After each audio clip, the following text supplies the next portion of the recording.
મારું નામ રોનક ટોડરમલ છે. તમારી કંપનીનું જેટલું બોલી શકો એટલું તમે બોલો. મારી કંપનીનું નામ રામ પબ્લિસિટી છે. આપણો કસ્ટમર ક્યાં છે આપણને ખબર નથી. એડવર્ટાઇઝિંગ, બ્રાન્ડિંગ અને પ્રિન્ટિંગનો બિઝનેસ. ઓટો બ્રાન્ડિંગ કરવી જોઈએ. રામ પબ્લિસિટી છે તો એની અંદર શું શું સર્વિસ મળે છે ઓલમોસ્ટ? તો ખરેખર જે નાના બિઝનેસમેન હોય airport branding, railway station branding. તો સોશિયલ મીડિયા એડવર્ટાઇઝમાં બિઝનેસ માટે સૌથી મોટો ફાયદો શું? તો તમારી બ્રાન્ડ જો લોકો સુધી નહીં દેખાય, તમારી પ્રોડક્ટ શું લોકોને મદદ કરી રહી છે, જો દીખતા હો બીકતા. જે ફિઝિકલી તમને જે બોર્ડ, બેનર કે હોર્ડિંગ્સની અંદર દેખાય છે. તમારી જેટલી બ્રાન્ડિંગ કરી શકો એટલી કરો. હાલો મિત્રો, કેમ છો? હું છું સતીશ દેવડિયા. સ્વાગત છે તમારું ગુજ્જવલ્દી પોડકાસ્ટની અંદર, અને જેની ટેગલાઇન છે સંઘર્ષથી સફળતા. જો તમે તમારા બિઝનેસને વધુ લોકો સુધી પહોંચાડવા માંગો છો તો પ્રિન્ટિંગ અને ડિજિટલ માર્કેટિંગ બંને જરૂરી છે.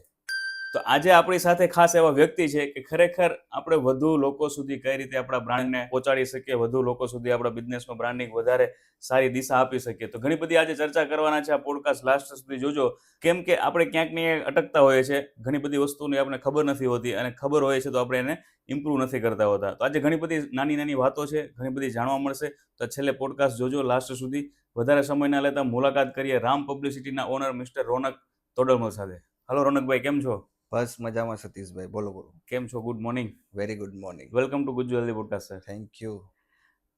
રોનકભાઈ, આપણે ઓલમોસ્ટ ઘણા સમયથી આ લોકો જોતા હોય છે કે ભાઈ બહાર બધા બહુ જગ્યાએ બ્રાન્ડના હોર્ડિંગ્સ લાગેલા હોય છે, ઘણી જગ્યાએ એડવર્ટાઇઝ થતી હોય છે. જેમ કે આપણે કોઈ એરપોર્ટ છે, રેલવે સ્ટેશન છે, બધી જગ્યાએ હોય છે. અને ખરેખર બિઝનેસ કરવા માટે, બ્રાન્ડ બનાવવા માટે એડવર્ટાઇઝિંગ જરૂરી છે. પણ ઘણા બધા લોકોને કદાચ ખ્યાલ નથી હોતો કે કઈ રીતે ખરેખર કરવી જોઈએ, કેટલા સમય સુધી કરવી જોઈએ, કેવી કન્સિસ્ટન્સી હોવી જોઈએ. તો આ બધા હૂક પોઈન્ટ છે લોકો માટે, ખરેખર કામના હોય છે. પણ ક્યાંક ને ક્યાંક અટવાતા હોય, અથવા તો એમને અવેરનેસ નથી હોતો, અથવા તો એમને ખ્યાલ નથી હોતો. તો રાઈટ જગ્યા પરથી આપણે જો કદાચ માર્ગદર્શન મળે ને, તો ખરેખર જે આપણો બિઝનેસ છે એને આપણે ટોપ સુધી પહોંચાડી શકીએ. તો રોનકભાઈ, આપણે શરૂઆત કરીએ. સૌથી પહેલા તો આપણા પ્રેક્ષકો છે, એમનો તમારો થોડો પરિચય આપી દો.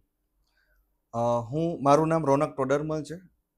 હું આ ઇન્ડસ્ટ્રીની અંદર 12 વર્ષથી એડવર્ટાઇઝિંગ અને માર્કેટિંગની કંપની ચલાવી રહ્યો છું. ઓકે. મારી કંપનીનું નામ રામ પબ્લિસિટી છે. અમારી બ્રાન્ચ અત્યારે હાલમાં સુરત, અમદાવાદ અને મુંબઈમાં છે. અને અમે એડવર્ટાઇઝિંગ, બ્રાન્ડિંગ અને પ્રિન્ટિંગનો બિઝનેસ કરીએ છીએ.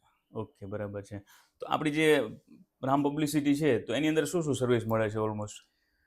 રામ પબ્લિસિટીની અંદર અમારો કોર બિઝનેસ આમ જોવા જઈએ તો અમે પ્રિન્ટિંગ, અમારું પોતાનું મેન્યુફેક્ચર, ફેબ્રિકેશન યુનિટ અમારું પોતાનું છે. ઓકે.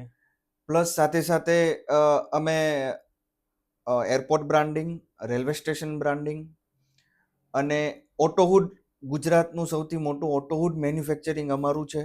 ઓકે. સાથે સાથે સ્ટાર્ટઅપ હોય છે, એમને કોઈ પણ જાતનું કેવી રીતે એડવર્ટાઇઝ કરવું એનું પણ અમે ગાઈડલાઇન્સ એ લોકોને આપીએ છીએ.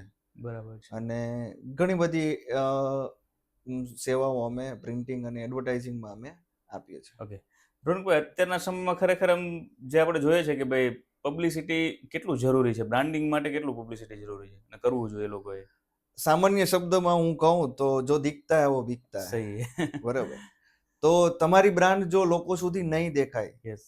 અને નહીં જોઈ શકો તો તમારી બ્રાન્ડ લોકોને દેખાશે નહીં, ખબર અને જ નહીં તમારો પડે. બિઝનેસ અને તમારું માર્કેટિંગ લેવલ જો ઝીરો હશે તો તમારું બ્રાન્ડ ઝીરો થઈ જશે લેવલ. 100%. એટલે બ્રાન્ડિંગ એક ખૂબ મહત્વનો પાર્ટ છે. એટલે એવું જરૂરી નથી કે બ્રાન્ડિંગ ઝીરો લેવલ થી શરૂ થાય છે. કોઈ વસ્તુ ઝીરો માર્કેટિંગથી પણ શરૂ છે, પેઇડ માર્કેટિંગ પણ શરૂ થઈ શકે છે. ઓકે. ટૂંકમાં આજના સમયમાં જરૂરી તો છે જ કે ભાઈ બ્રાન્ડિંગ માટે ટૂંકમાં પબ્લિસિટી અથવા તો એમનું એડવર્ટાઇઝિંગ હોય તો જ આપણે કદાચ એ ટોપ સુધી પહોંચી શકીએ. કેમ કે આજે ઘણા બધા લોકો કોમ્પિટિટર છે માર્કેટની અંદર, બિલકુલ. અને એની સાથે જો આપણે આગળ રહેવું હોય, વધવું હોય, તો આ ખરેખર જરૂરી છે. બિલકુલ. તો રોનકભાઈ, જે આપણી રામ પબ્લિસિટી છે તો એની શરૂઆત ટૂંકમાં કઈ રીતે થઈ અને એનું વિઝન શું છે? રામ પબ્લિસિટીની શરૂઆત કહીએ તો હું સુરતમાં એઝ અ મારા ફ્રેન્ડના આઈટી કંપની ચલાવતો, ત્યાં આવેલો, અને એ લોકો ડિજિટલ માર્કેટિંગની એજન્સી ચલાવતા. ત્યારબાદ મને ખ્યાલ આવ્યો, સાથે સાથે એમના કસ્ટમરનું વિઝિટ કરી, અને ત્યારે લોકો બ્રાન્ડિંગ અને માર્કેટિંગ કરાવતા. ત્યારે મને વિચાર આવ્યો કે ના, ખરેખર માર્કેટિંગ અને બિઝનેસનો સારો છે, અને ત્યારે મેં રામ પબ્લિસિટીની શરૂઆત કરી. ઓકે. તો તમને કેમ એવું લાગ્યું કે ભાઈ ખરેખર આ સ્ટાર્ટઅપ કરવા જેવું છે ને આની અંદર સ્કોપ બી સારો છે ને લોકોને ખરેખર જરૂરિયાત છે? માર્કેટિંગ એક બિઝનેસ એવો છે, હા, નાનાથી લઈ અને મોટા લોકો સુધી હોય એને માર્કેટિંગ અને બ્રાન્ડિંગ જરૂરી જ છે. પડે જ છે. યસ. એટલે એક અને મારો પણ નેચર એવો છે કે મને કંઈક નવું જોઈએ એમ. ઓકે. મારી પાસે કસ્ટમરો આવે તો પણ હું એને ફ્રીમાં એડવાઇસ આપું, કામ કરાવે કે ન કરાવે ઇટ્સ ઓકે, ઓકે. પણ હું તેને ફ્રીમાં કરું અને સારું સજેશન આપું. એવું નહીં કે ઘુમરાવીને વાત કરવાની અને આ મને આપો, એવું જે હોય એ કસ્ટમરને સાચું આપવાનું. અને મારો ઇન્ટરેસ્ટિંગ વિષય છે બ્રાન્ડિંગ અને અચ્છા. માર્કેટિંગ. બરાબર છે. તો આજના ડિજિટલ યુગમાં ખરેખર પ્રિન્ટ જે મીડિયા છે, પ્રિન્ટ મીડિયાની વાત કરીએ તો હજુ કેટલું ખરેખર અસરકારક છે? પ્રિન્ટ મીડિયા મેં તમને સૌથી પ્રથમ કીધું એમ જ, જો દિખતા હે વો બિકતા બીકતા હે. હે. એટલે પ્રિન્ટ મીડિયા કેવું છે કે લોકો લોકલ માર્કેટમાં તમારા બેનર્સો હશે, તમારા માર્કેટિંગ કરેલું હશે, એ લોકોને તરત યાદ રહી જાય. જોયેલું હોય ને એ લોકોને ને જે વારે વારે દેખાતું હોય. વારે વારે દેખાતું હોય ને જોયેલું તરત જ દેખાય જાય યસ. લોકોને એમ. એટલે પ્રિન્ટિંગ મીડિયા છે ને ખૂબ અગત્યનો પાર્ટ છે. બરાબર. એટલે ઘણા બધા લોકો વિચારતા હોય કે ભાઈ ના અત્યારે ડિજિટલનો જમાનો છે તો આપણે એના ઉપર જ ફોકસ કરીએ. ડિજિટલ વસ્તુ કેવી છે કે રાઈટ ઓડિયન્સ સુધી પહોંચવા માટે છે. રાઈટ. તમે એકવાર જોશો અને સ્વાઇપ કરી નાખશો. યસ. અત્યારે લોકોને સ્વાઇપ કરવામાં જ પેલું મજા આવે છે. મજા આવે છે. એમાં જ એટલે જાય છે. તમારી જે કન્સિસ્ટન્સી જળવાવી જોઈએ ને એ ડિજિટલમાં બહુ ઓછી જળવાય એમ. ઓકે. અને ડિજિટલ પણ જરૂરી જ છે, પણ એમાં જે સ્વાઇપ વાળું જે છે ને એમાં થોડુંક વધારે પેલું આવે એમ. ટૂંકમાં કહેવાનો મતલબ કે કોઈ પણ વ્યક્તિ ઇન્સ્ટ્રુમેન્ટમાં જોવે છે, મોબાઈલની અંદર જોવે છે સ્ક્રીન ઉપર, એ સ્ક્રોલ કરતા રહેશે તો તમારું વન ટાઈમ આવ્યું છે વહી ગયું. પણ તમે જે કહો છો કે જે ફિઝિકલી તમને જે બોર્ડ, બેનર કે હોર્ડિંગ્સની અંદર દેખાય છે એ તો ત્યાંથી હટવાનું નથી. તો એ તમને વારે વારે દેખાશે. પ્લસ બીજું કે વ્યક્તિનું સવારમાં બહાર નીકળીને જવાનું છે, એજબોર્ડ જવાનું છે, યસ. આજ નહીં તો કાલે એને નજીકમાં પેલું હશે દેખાશે. બોર્ડ તો એ દેખાશે. અને એમાં જો હું તો કસ્ટમરને એવું સજેશન આપું કે તમે કોઈ પણ વસ્તુ બોર્ડ લગાવો છો તો એકદમ સિમ્પલ એન્ડ શોર્ટ લખો, ઓકે. કે જેથી કરીને લોકોને તરત જ યાદ રહી જાય કે તમે શું કેવા માંગો છો, લોકોને શું આપવા માંગો છો.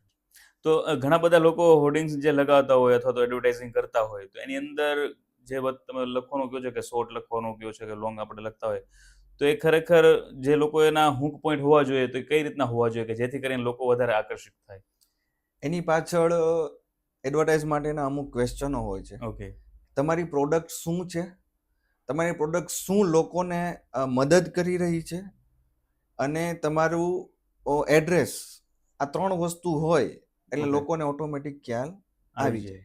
ટૂંકમાં સિમ્પલ, સોબર અને શોર્ટમાં હોવું જોઈએ. જેમ કે અમારી વાત કરીએ તો અમારી એડવર્ટાઇઝિંગ અત્યારે ચાલે છે અલગ અલગ જાતની. તો અમારું રામ પબ્લિસિટી હોય, નીચે અર્જન્ટ બોર્ડ બેનર લખેલું હોય, અમારું એડ્રેસ ટૂંકમાં અડાજણ અને કોન્ટેક્ટ નંબર. બરાબર છે. એટલે કોઈ પણ વ્યક્તિને ખ્યાલ આવી ગયો કે આ વ્યક્તિ શું છે, આ શું કરે છે, આનું એડ્રેસ શું છે. બરાબર છે. શોર્ટ અને સ્વીટ એકદમ. Short and sweet. ઓકે. તો સોશિયલ મીડિયા એડવર્ટાઇઝમાં બિઝનેસ માટે સૌથી મોટો ફાયદો શું છે? સોશિયલ મીડિયા એડવર્ટાઇઝિંગમાં કેવું છે કે તમે રાઈટ ઓડિયન્સ સુધી પહોંચી શકો. તમારું કોઈ પણ એજ હોય, કોઈ મેનને ટાર્ગેટ કરવા માંગો છો, ફિમેલને ટાર્ગેટ કરવા માંગો છો, તો એ તમારું ઓડિયન્સ રાઈટ તમને ત્યાં સિલેક્ટેડ મળી જશે, સિલેક્ટેડ ઓડિયન્સ. અને એનો ખર્ચ પણ મિનિમમ હોય છે. સોશિયલ મીડિયામાં તમે જેટલો ખર્ચો કરશો એટલું તમને રિઝલ્ટ મળે છે. સિમ્પલ. બરાબર છે. હવે જ્યારે વાત આવે કે ભાઈ આપણે જે હોર્ડિંગ્સની વાત કરીએ અથવા તો એડવર્ટાઇઝિંગની વાત કરીએ તો ઘણી વખત ઘણા બધા લોકો જે નાના બિઝનેસ કરતા હોય તો ખરેખર જે નાના બિઝનેસમેન હોય તો એના બજેટમાં કઈ રીતે અસરકારક થઈ શકે છે? નાના બિઝનેસમેન હોય ને એના માટે ખરેખર શું હોય છે કે સૌથી પહેલા તો એને એનું બજેટ ફાળવવું જોઈએ. ઓકે. કે ભાઈ આ મહિનાની અંદર મારે 20,000 30,000 રૂપિયાનું માર્કેટિંગ કરવું છે તો મારે શું કરવું જોઈએ. બરાબર. તો મારા સજેશન પ્રમાણે હું શું કહું કે ભાઈ તમારે નજીકના લોકલ એરિયામાં તમારે બોર્ડ્સ બેનર લગાવવા જોઈએ, ઓટો બ્રાન્ડિંગ કરવી જોઈએ. યસ. વોટ્સઅપ, તમારી પાસે જો ડેટા હોય, તમારા કસ્ટમરો આવે છે અને તમારી પાસે ડેટા હોય તો એનું વોટ્સઅપ માર્કેટિંગ કરવું જોઈએ. પ્લસ તમારા નજીકના એરિયાની ઇવેન્ટો નાની નાની કરવી જોઈએ. તો આ બધી વસ્તુ કેવું છે નાના બિઝનેસો માટે એક અસરકારક પેલું થઈ ફાયદા શકે. થાય છે. એટલે નાના બિઝનેસમેન માટે પણ બહુ સારી એવી ઓપોર્ચ્યુનિટી છે આ. પણ ઘણા બધા લોકો એવું વિચારતો કે ભાઈ કે મારું જે ટૂંકમાં એનો ઇન્કમ બજેટ હોય એ કદાચ બહુ ઓછો હોય અથવા તો એ ના કરી શકતા હોય કે ભાઈ મારે તો હું પબ્લિસિટી ના કરી શકું અથવા તો એડવર્ટાઇઝિંગ છે એ ન કરી શકું, મારા બજેટમાં નથી. તો તમે જે રીતે વાત કરી કે ભાઈ એના એરિયા વાઇઝ એના પોતાના સમય પ્રમાણે ટૂંકમાં મર્યાદા પ્રમાણે એને ખરેખર નાના મોટી એડવર્ટાઇઝ કરવી જોઈએ કરવી. કે જેથી કરીને એનો બીજો વધારે ફાયદો થઈ શકે. બિલકુલ. તો રોનકભાઈ આપણે વાત કરી કે જે બ્રાન્ડિંગ પ્રિન્ટ અને ડિજિટલ તો બંનેનો ઉપયોગ સાથે કઈ રીતે ખરેખર કરવો જોઈએ? પ્રિન્ટ મીડિયા વસ્તુ અને ડિજિટલ મીડિયા આ બંને જ વસ્તુ હોવી જરૂરી છે. ઓકે. જો બંને ન કરીએ તો કસ્ટમર ક્યાંથી આવે છે એ આપણને ખ્યાલ ખ્યાલ હોતો નથી. નથી. એટલે બંને જ વસ્તુ પ્રિન્ટ પણ ચાલુ રાખવાની અને સોશિયલ મીડિયા પણ ચાલુ રાખવાની. આપણો કસ્ટમર ક્યાં છે આપણને ખબર નથી. નથી. એટલે બંને જ વસ્તુ એક ફરજિયાત છે અને કરવી જ જોઈએ. ઓકે. જે આપણે તાશની વાત કરીએ, ટૂંકમાં ગેમની વાત કરીએ તો એ ગેમની અંદર ક્યારે 3 એકા નીકળે છે એમ હા, ખબર નથી. એટલે માર્કેટની અંદર ક્યાં આપણો કસ્ટમર છે એ ખબર નથી. એટલે બંને ખબર વસ્તુ ખરેખર 100% જરૂરી છે. જરૂર. એટલે ઘણા બધા લોકો જો એક જગ્યા ઉપર ફોકસ કરતા હોય તો ખરેખર આવી ભૂલો ન કરવી જોઈએ. ઘણા લોકો એવું કે ભાઈ સોશિયલ મીડિયા જ કરવું જોઈએ એમ. યસ. પણ સોશિયલ મીડિયાથી એ ફાયદો છે અને નુકસાન પણ છે. ઓકે. 100% તો ફાયદો નથી. હા, ઓકે. પ્રિન્ટ મીડિયાથી પણ નુકસાન છે અને અમુક ફાયદો છે. ફાયદાઓ પણ છે.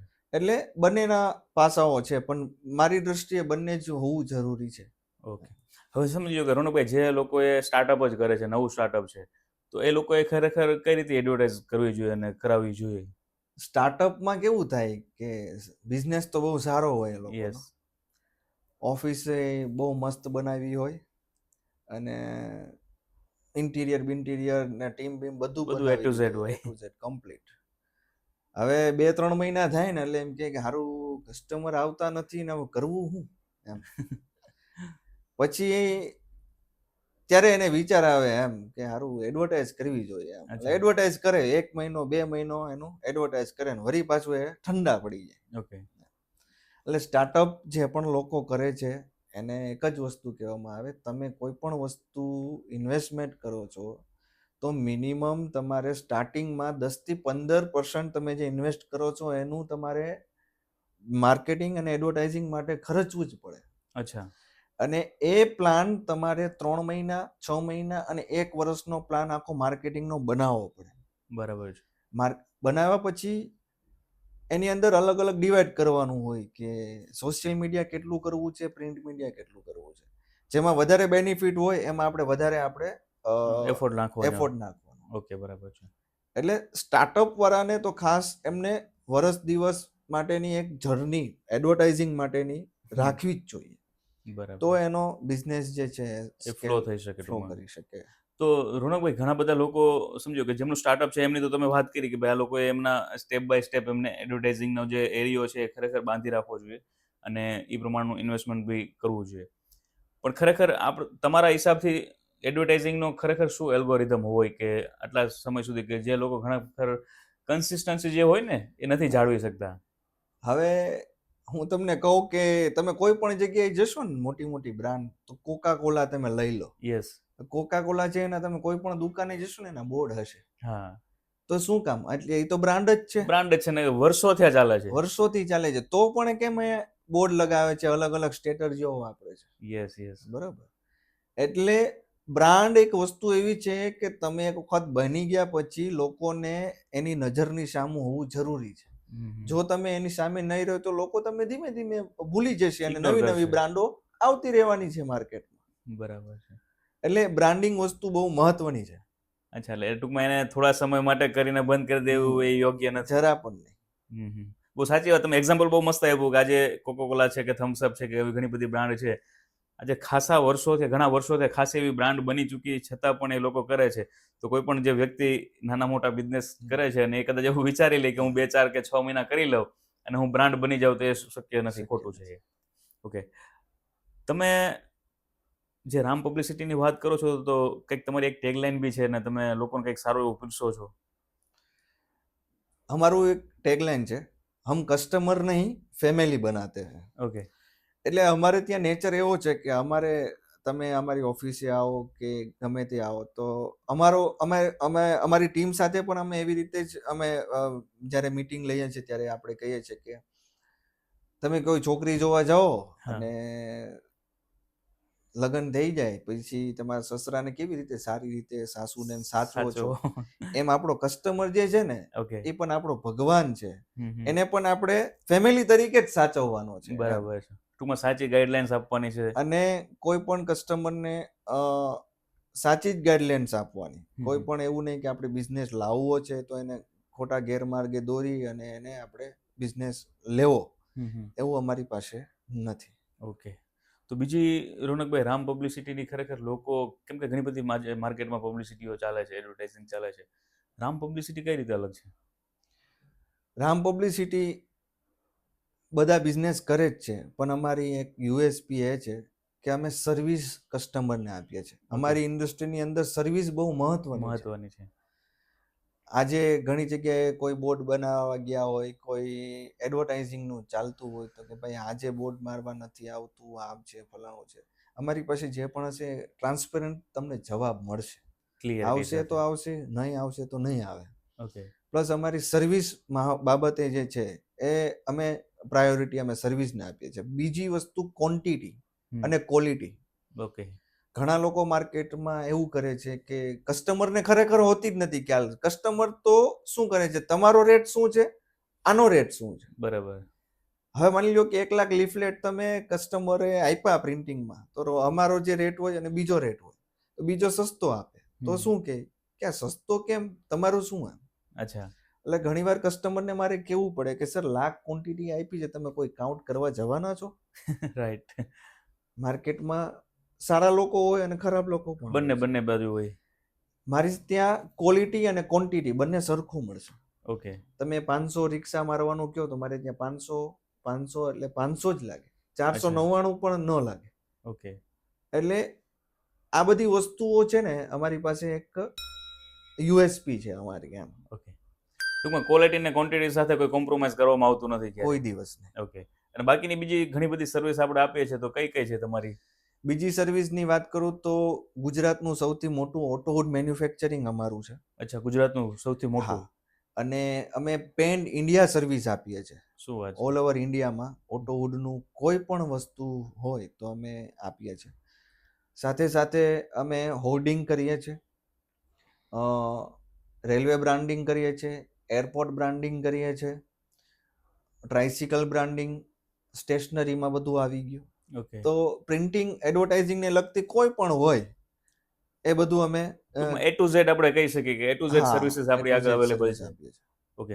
તો આજકાલ ટૂંકમાં વાત કરીએ કે આજના સમયની અંદર ખરેખર સૌથી વધારે જાહેરાતો કઈ છે કે જે રિસ્પોન્સ આપે છે? ખરેખર જાહેરાત તો એવું નથી હોતું કે કઈ રિસ્પોન્સ વધારે આપે છે, ઓકે. પણ તમારું કન્ટેન્ટ જે છે ને એ બહુ મહત્વનું છે. સોશિયલ મીડિયાનું કન્ટેન્ટ અથવા પ્રિન્ટ મીડિયાનું કન્ટેન્ટ, બંને. તમે કયું કન્ટેન્ટ રાખો છો ને એના ઉપર તમારી એડવર્ટાઇઝિંગ અને માર્કેટિંગની ઇફેક્ટ રહેશે. ઓકે. એટલે કઈ પ્રકારની જાહેરાત છે એનો મતલબ નથી, તમારું કન્ટેન્ટ પાવરફુલ હોવું પડે. યસ. એ પછી સોશિયલ મીડિયા ઉપર હોય કે અહીંયા હોય પ્રિન્ટિંગ. કન્ટેન્ટ અને તમે કઈ રીતે પ્રેઝન્ટ કરો છો એને. ઓકે. હવે માની લ્યો કે યુટ્યુબ છે તો યુટ્યુબની અંદર ટેક્સ લખીને તમે કરશો તો કોઈ મતલબ નથી. તો યુટ્યુબની માર્કેટિંગ કરવી હોય તો તમારી વિડીયો જ બનાવવો પડે. રાઈટ. ઇન્સ્ટાગ્રામ છે તો તમારી વિડીયો જ બનાવવો પડે. યસ. પણ ત્યાં તમે પોસ્ટ કરીને એડવર્ટાઇઝ ચલાવો તો કોઈ મતલબ નથી. રાઈટ. લિંક્ડઇન છે તો લિંક્ડઇનની અંદર તમારે ટેક્સ્ટ કરવું પડે, તો ત્યાં તમે રીલ્સ ને નાખો તો તમારું કોઈ રિઝલ્ટ નથી મળવાનું. એવી રીતે પ્રિન્ટ મીડિયામાં પણ એવું જ છે કે પ્રિન્ટ મીડિયાની અંદર જેટલું શોર્ટ અને કન્ટેન્ટ સારું હશે એટલું રિઝલ્ટ સારું મળવાનું છે. એટલે બધાના એડવર્ટાઇઝિંગના પેરામીટર્સ બધા અલગ અલગ છે. ઓકે. અત્યારે આપણી પાસે જે એડવર્ટાઇઝિંગ ચાલે છે, તમે કીધું કે ઘણી બધી બ્રાન્ડિંગ છે, તો આપણી પાસે કઈ કઈ બ્રાન્ડિંગ અત્યારે વધારે ચાલે છે? બ્રાન્ડિંગની અંદર અમારું અત્યારે સૌથી વધારે તો બોર્ડ બેનર્સ વધારે ચાલે છે. અમે કોર્પોરેટ કંપનીઓ સાથે કામ કરી રહ્યા છે. ઓકે. ઓટોહુડ મેન્યુફેક્ચરિંગ અમારું છે તો ઓટોહુડનું અત્યારે સારું એવું અમારું માર્કેટિંગ ચાલી રહ્યું છે. સાથે સાથે અત્યારે ઇન્ફ્લુએન્સર માર્કેટિંગનો ટ્રેન્ડ છે તો ઇન્ફ્લુએન્સર માર્કેટિંગ પણ અમે કરીએ છીએ. ઓકે. નાની નાની જેટલા પણ શોપ છે, નાના નાના જેટલા પણ ઇન્સ્ટિટ્યૂટો છે કે સ્ટાર્ટઅપ છે, એના માટે પણ અમે tricycle branding, no parking boards, sunpack sheets આ બધું અમે કરીએ છીએ. ઓકે. તો આવનારા સમયમાં રામ પબ્લિસિટીનું વિઝન શું છે અને હજી આગળ ક્યાં સુધી જવાની છે? વિઝન અમારું 2035નું એવું વિઝન છે અમારું કે હરેક ઇન્ડિયાના હરેક સિટીની અંદર સારા મેગા સિટીની અંદર અમારી બ્રાન્ચ અમારે કરવાની છે. ઓકે. અમારું મિશન એ છે કે લોકોને અમારી સાથે જે પણ લોકો જોડાય એને અમે બ્રાન્ડ તરીકે એક બ્રાન્ડિંગ આપીએ કે અમારી સાથે જોડાયેલા છે તો અમે એમને એવી રીતે ગાઈડન્સ કરશું કે જે ભવિષ્યની અંદર એ પોતાની બ્રાન્ડ બને. ઓકે. ટૂંકમાં હરેક જગ્યાએ તમારો સપોર્ટ એમને રહેશે. બિલકુલ. છેલ્લો એક લાસ્ટ ક્વેશ્ચન છે રોનકભાઈ, કે ઘણા બધા ક્લાયન્ટ્સ હોય તો એ કંઈક ને કંઈક ભૂલ કરતા હોય અને એવી ભૂલ કરતા હોય કે એમને પછી એવું રિયલાઇઝ થતું હોય કે આ ખરેખર ના કહ્યું તો સારું હતું. એવી કેવી ભૂલો છે કે જે ખરેખર ક્લાયન્ટ્સ કરતા હોય? સૌથી પહેલા ભૂલ કહું ને તો બજેટ. અચ્છા, કોઈ પાસે બજેટ તો હોતું જ ફિક્સ નથી હોતું જ નથી કઈ. કે હાલો 5,000 રૂપિયા આવ્યા માર્કેટિંગ, ભાઈ 5,000 માં રિઝલ્ટ ન મળે. ખરેખર કસ્ટમરે પહેલા સૌથી પહેલા તો બજેટ ફાળવવું જોઈએ. ઓકે. પ્લસ બીજું, કસ્ટમરને ખબર જ નથી હોતી કે મારું રાઈટ ઓડિયન્સ ક્યાં છે. ક્યાં છે? યસ. તો ઓડિયન્સ પહેલા તો કસ્ટમરે ઓળખવું જોઈએ કે ભાઈ મારી નાની શોપ છે કે મારું નાનું છે, મેં અત્યારે ઉદ્ઘાટન કર્યું છે, મારે મારે અત્યારે કરવું છે, તો એના નજીકના એરિયામાં જ કરવી જોઈએ. રાઈટ. જેવી રીતે વાત કરી કે ટ્રાયસિકલ બ્રાન્ડિંગ, કે sunpack board, no parking boards, WhatsApp marketing, reels નાના નાના ઇન્ફ્લુએન્સરો પાસે બનાવીને એના નજીકના એરિયામાં ટાર્ગેટ કરવું જોઈએ, જેનો લોકલ એરિયો છે. પ્લસ ત્રીજી ભૂલ કે કન્ટિન્યુ નથી જાળવતા. અચ્છા. 1 મહિનો કરી લીધી, વચ્ચે બ્રેક આવી ગયો, પાછા 3 મહિના પછી વરી પાછી કરે. તમારી બ્રાન્ડ લોકો કન્ટિન્યુઅસલી હશે તો જેટલી દેખાશે એટલી વધારે તમને રિઝલ્ટ મળશે અને બિઝનેસ પણ તમારો ગ્રોથ થશે. એટલે એને કન્ટિન્યુ જાળવવી બહુ મહત્વની છે. એટલે આવી બધી ભૂલો તો ખરેખર લોકો જે કરે છે એ કોમન છે, એમ કોમન છે, બધા માટે એ હોય જ છે. કોમન. તમે લાસ્ટ સજેશન શું લોકોને કહેવા માંગો છો કે ખરેખર જે લોકો સ્ટાર્ટઅપ કર્યું છે અથવા તો જેમનું ચાલી રહ્યું છે અને એડવર્ટાઇઝિંગ કરે છે ને બહુ ઓછી, તમે કીધું કે 2-4 મહિના કરતા હોય ને પાછા 2-3 મહિના સ્ટોપ કરી દે, તો લોકોને તમે લાસ્ટ સંદેશો શું આપવા માંગો છો? લાસ્ટ સંદેશો એટલો જ આપવા માંગુ છું, બ્રાન્ડિંગ કરો, માર્કેટિંગ કરો. તમે જ્યાં પણ જાઓ તમારી કંપનીનું જેટલું બોલી શકો એટલું તમે બોલો. વાહ. તમે કોઈ પણ કંપની, તમે કોઈ મીટિંગમાં જાઓ છો, તમે ટી શર્ટ પહેરીને જાઓ, તમારી કંપનીનું કરીને જાઓ, કોઈ શરમાશો નહીં. બરાબર. તમે કેપ પહેરો છો તો કેપમાં પણ તમારું બ્રાન્ડિંગ પોતાની કરો. તમે કાર ચલાવો છો તો કારમાં પણ પોતાનું બ્રાન્ડિંગ કરો. તમારી જેટલી બ્રાન્ડિંગ કરી શકો એટલી કરો. ઓકે. 100% તમને એના બેનિફિટ મળવાના છે. 100% મળશે. રાઈટ. બહુ સાચી વાત કરી. કેમ કે જ્યાં સુધી તમારું પોતાનું બ્રાન્ડ દેખાશે નહીં લોકોને, ત્યાં સુધી તમે માર્કેટમાં આવશો નહીં. અને જો આપણે માર્કેટમાં નહીં આવ્યો તો ઘણા બધા કોમ્પિટિટરો છે જ કે જે ઓલમોસ્ટ માર્કેટની અંદર છે અને એ કદાચ આપણાથી આગળ વધી જશે. બહુ સાચી સલાહ આપી તમે લોકોને અને ખરેખર બહુ જાણવા જેવો વિષય છે અને લોકોએ સમજવા જેવો વિષય છે કે ખરેખર આપણી પોતાની બ્રાન્ડ છે તો એને કઈ રીતે આપણે વિકસાવી શકીએ, લોકો સુધી પહોંચાડી શકીએ. અને ઘણી બધી નાની નાની વાતો છે, નાના નાના પોઈન્ટ છે, લોકોને જો કે ખ્યાલ જ હોય રોનકભાઈ, પણ તમે જેમ કીધું કે કાં તો એનું બજેટ નથી હોતો, કાં તો એની કન્સિસ્ટન્સી નથી હોતી અને એ લોકો ત્યાં ને ત્યાં પાછા પડતા હોય છે. પણ એક વસ્તુ તો મને આજે બી ક્લિયરિટી થઈ, તમે કીધું એમ કે સોશિયલ મીડિયા જેમ જરૂરી છે એમ પ્રિન્ટિંગ પણ ખરેખર જરૂરી છે. જો દિખતા હે વો બિકતા હે, ફાઇનલ છે. બસ આ એક સ્લોગન જ લોકોએ મગજમાં ફિટ કરવું જોઈએ કે સવારે કોઈ પણ વ્યક્તિ જાગે છે એટલે આપણી વસ્તુ એમને દેખાવી જોઈએ. સિમ્પલ. ઓકે રોનકભાઈ, થેન્ક યુ સો મચ. તમારો એટલો સમય તમે આપ્યો અને ખરેખર ઘણા બધા લોકો જે સ્ટાર્ટઅપ કરે છે અથવા જેમનું સ્ટાર્ટઅપ છે તો ખરેખર એમને ક્યાંક ને ક્યાંક વિઝન મળશે કે ભાઈ ખરેખર મારા બ્રાન્ડને મારે લોકો સુધી પહોંચાડવી છે તો ખરેખર પબ્લિસિટી જરૂરી છે. કેવી રીતે કરવી જોઈએ, શા માટે કરવી જોઈએ, કેવા પોઈન્ટ છે કે જે આપણે ફાયદા કરાવે છે. ઘણી બધી રસપ્રદ માહિતી તમે આપી, એના માટે તમારો ફરી એકવાર ખૂબ ખૂબ આભાર. Thank you so much. Thank you Satishbhai. મિત્રો, ખરેખર આજના પોડકાસ્ટની અંદર બહુ જબરદસ્ત મજા આવી છે. મજા એટલે આવી છે કે આજે હરેક લોકોને બિઝનેસ કરવો છે ને બિઝનેસ કરવા માટે કઈ વસ્તુની ખરેખર જરૂરિયાત હોય છે. અને રોનકભાઈએ બહુ સારી વાત કરી છે કે ભાઈ જો દિખતા હે વો બિકતા હે. અને આ હકીકત છે ને વર્ષોથી આ ચાલે છે. આજે ઘણા પણ એક્ઝામ્પલ એમને આપ્યા છે, ભાઈ કોકોકોલા જોઈ લો, આપણે થમ્સઅપ જોઈ લો, એ ઘણી બધી બ્રાન્ડ છે કે આજના સમયમાં પણ હજી લોકોને દેખાય છે. જો એ પણ એટલી બ્રાન્ડ છે છતાં પણ હજી એડવર્ટાઇઝિંગ એમની ચાલુ છે, તો આપણે એકવાર વિચારવું જોઈએ કે આપણે ક્યાં છે ને આપણે શું કરવું જોઈએ. તો એ ઘણી બધી રસપ્રદ માહિતી આ પોડકાસ્ટની અંદર છે. આ પોડકાસ્ટને વધુમાં વધુ લોકો સુધી શેર કરજો કે જેથી કરીને જે લોકો બિઝનેસ કરી રહ્યા છે અને જેનું બિઝનેસ સ્ટાર્ટઅપ છે તો એ લોકોને ખરેખર બહુ મદદરૂપ થશે. અને એડવર્ટાઇઝિંગ ખરેખર ખૂબ જરૂરી છે આજના સમયમાં, પહેલાના સમયમાં અને આવનારા સમયમાં પણ એડવર્ટાઇઝિંગ જરૂરી છે, જરૂરી છે, જરૂરી છે. આ યાદ રાખવા જેવી વાત છે ખરેખર મિત્રો. તો ફરી મળીએ નવા એપિસોડમાં નવા ગેસ્ટ સાથે. ત્યાં સુધી ખુશ રહો, મસ્ત રહો અને હેલ્ધી રહો.